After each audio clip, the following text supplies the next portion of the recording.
आदम अलैहिस्सलाम के कई सालों बाद जब लोग अल्लाह को भूल चुके थे और बुतों की इबादत करने लगे थे, इन्हीं में से एक आदमी जो इन सब कामों से बहुत नफरत करता था, वो आसमान को देखता और सोचता कि इन सब को बनाने वाला कोई तो है, लेकिन वो इन बुतों में से तो बिल्कुल भी नहीं है।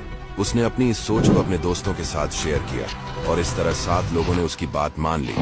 कुछ टाइम बाद इन लोगों की तादाद 70 हो गई, फिर 70 से 700 हो गई और 700 से 1000। एक दिन इस आदमी ने अपने साथियों में से 100 नेक बंदे अलग किए और फिर इन 100 में से 70 नेक बंदों को अलग किया। फिर इन 70 में से 7 नेक बंदों को अलग किया और फिर सबसे कहा कि हम 7 लोग जमीन पर हाथ रखकर खुदा से दुआ करेंगे कि वो कोई निशानी दे, और बाकी सब लोग आमीन कहेंगे। लेकिन ऐसा करने से कुछ भी नहीं हुआ। फिर उन्होंने कहा कि अब हम आसमान की तरफ हाथ उठाकर दुआ करेंगे। जब उन्होंने ऐसा किया तभी अल्लाह ने इस आदमी पर वही नाजिल की और उसे नबी बना दिया। ये आदमी और कोई नहीं बल्कि हजरत इदरीस अलैहिस्सलाम थे, जिन्हें क्रिश्चियंस और यहूदी इनॉक के नाम से बुलाते हैं। यही वो नबी हैं जिन्होंने सबसे पहले कलम से लिखना, कपड़े सीना और एस्ट्रोनॉमी यानी सितारों का इल्म सिखाया। कुछ लोग कहते हैं कि इससे पहले लोग दरख्तों के पत्ते कपड़ों की तरह पहनते थे। इसके बाद इदरीस अलैहिस्सलाम लोगों को अल्लाह का पैगाम देने लगे, लेकिन उस कौम का बादशाह बहुत जालिम था। एक दिन वो सैर के लिए निकला और रास्ते में उसने एक बहुत ही खूबसूरत जमीन देखी। ये जमीन एक ऐसे आदमी की थी जो बुतों की इबादत छोड़कर मुसलमान बना था। बादशाह को जमीन बहुत पसंद आई। उसने अपने नौकरों से बोला कि इस जमीन के मालिक को बुला कर लाओ। जब वो आया तो बादशाह ने उसे कहा कि ये जमीन मुझे दे दो, लेकिन उस आदमी ने कहा कि मेरे बीवी बच्चे इसी जमीन से कमा कर खाते हैं, मैं ये तुम्हें नहीं दे सकता। ये सुनकर बादशाह को बहुत गुस्सा आया और वो वापस अपने महल चला गया। महल पहुंचकर उसने अपनी बीवी को बुलाया, जो अजारिका नाम के कबीले से थी, और बादशाह उसे बहुत प्यार करता था।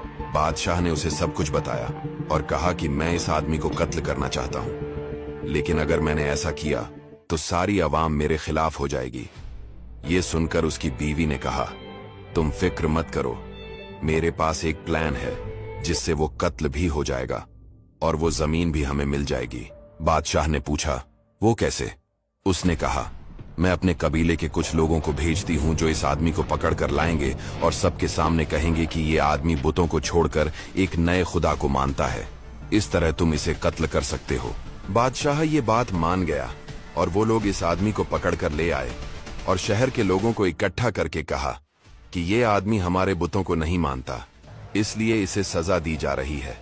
फिर उन्होंने उसे शहीद कर दिया। इसके बाद बादशाह ने उसकी जमीन पर कब्जा कर लिया।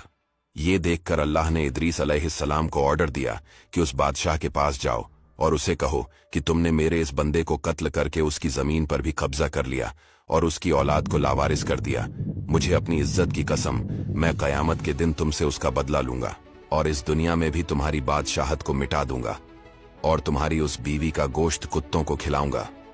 इसके बाद इदरीस अलैहिस्सलाम बादशाह के दरबार में गए और उसे ये सब कुछ कहा, जिसे सुनकर बादशाह को बहुत गुस्सा आया और उसने इदरीस अलैहिस्सलाम से कहा कि यहां से निकल जाओ, वरना मैं तुम्हें मार दूंगा।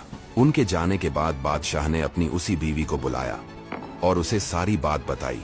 उसकी बीवी ने कहा कि तुम फिक्र मत करो, मैं कुछ लोगों को भेजकर उसे मरवा देती हूँ। उसी दरबार में इदरीस अलैहिस्सलाम के कुछ दोस्त बैठे हुए थे।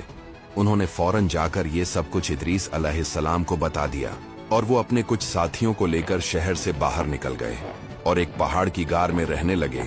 इदरीस अलैहिस्सलाम ने अल्लाह से रिक्वेस्ट की कि जब तक मैं दुआ न करूं उन जालिम लोगों के शहर पर बारिश न बरसे। अल्लाह ने उनकी रिक्वेस्ट मान ली और वादा किया कि जब तक तुम दुआ नहीं करोगे उन पर बारिश नहीं बरसाई जाएगी। इदरीस अलैहिस्सलाम ने अपने साथियों को कहा कि तुम दूसरे शहरों में चले जाओ और वहां पर जिंदगी गुजारो। जब वो लोग उन शहरों में गए तो हर तरफ ये बात मशहूर हो गई कि इदरीस ने बारिश रुकवा दी है। इदरीस अलैहिस्सलाम उसी पहाड़ की गार में रहने लगे। वो दिन को रोजा रखते और शाम को एक फरिश्ता उनके लिए खाना लेकर आता। कुछ अरसे बाद उस बादशाह के खिलाफ लोगों ने बगावत की और उसे कत्ल कर दिया और उसकी बीवी को कुत्तों ने खा लिया, जिस तरह अल्लाह ने कहा था, और एक नया बादशाह आया जो उसी की तरह जालिम था। इस तरह